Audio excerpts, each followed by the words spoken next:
Hey guys, welcome back to TechMan. Today, let me show you how to fix PrizePicks document upload canceled. Fixing a PrizePicks lineup cancellation is straightforward once you understand the common causes.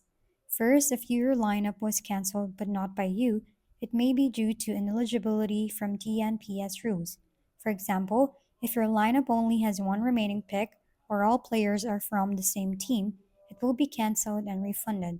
Another reason could be a board error. Sometimes a projection remains on the board after the game starts, making your lineup ineligible.